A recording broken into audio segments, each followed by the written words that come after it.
Brownstreak was coming home at last. He'd been spending time in Las Venturas after helping some friendly gang members to escape.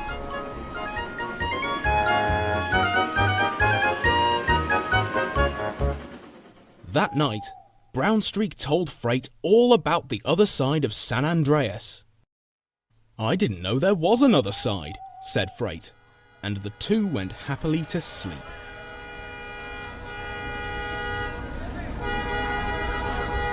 The next day, CJ and the Heavyset Fellow were headed for Unity Station, and they were more determined than ever. CJ could well remember the last time he had to follow that damn train, and since then, he'd busied himself doing anything he could. But there was nothing left to do. Brownstreak had barely woken up when a gang member fell on him and kindly asked him to drive as fast as he could. "Can you do that for me?" he asked politely. "What is this?" cried Brownstreak. "Is reality as we know it a mere illusion that hinges on the actions of a single protagonist?" But he hadn't time to think, for CJ and the Heavyset Fellow had already arrived at the station. Brownstreak raced away like never before. Again.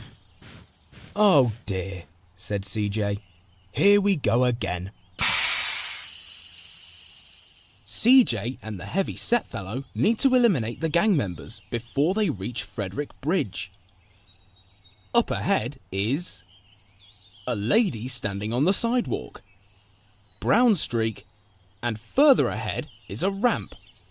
Should CJ park near the lady and see if anything develops? No. Although this will put CJ in a better mood for a price, there's not enough room on the bike for the lady and the Heavyset Fellow. What about if CJ followed Brownstreak while the Heavyset Fellow shoots the gang members? No. They've tried this before, and it doesn't work. What about if CJ got to the ramp before Brownstreak does, boarded the train, and fired at the gang members himself? Yes!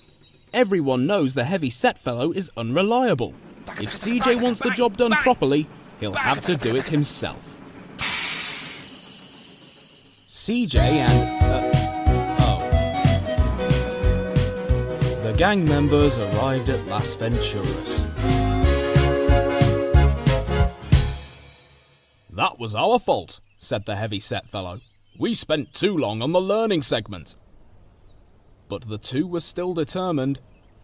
"We'll try again tomorrow," said the Heavyset Fellow.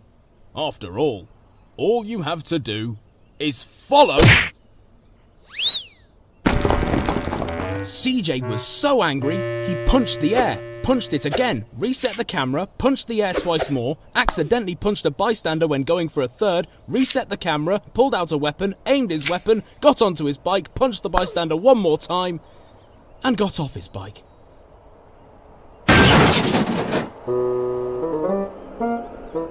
A tank fell from the sky and landed on the Heavyset Fellow. "I'm as confused as you are," said the tank, and CJ left in a huff. Meanwhile, Freight pulled into the station. He was sad to find that Brownstreak had gone again already. He didn't even get to see Freight's redesign. Freight had always been a content old engine, but ever since Brownstreak broke through that barrier, Freight had been questioning just how big San Andreas really is, and with the player seemingly incapable of completing this chapter, Freight tried to sleep, wondering if he'd ever get to see the world.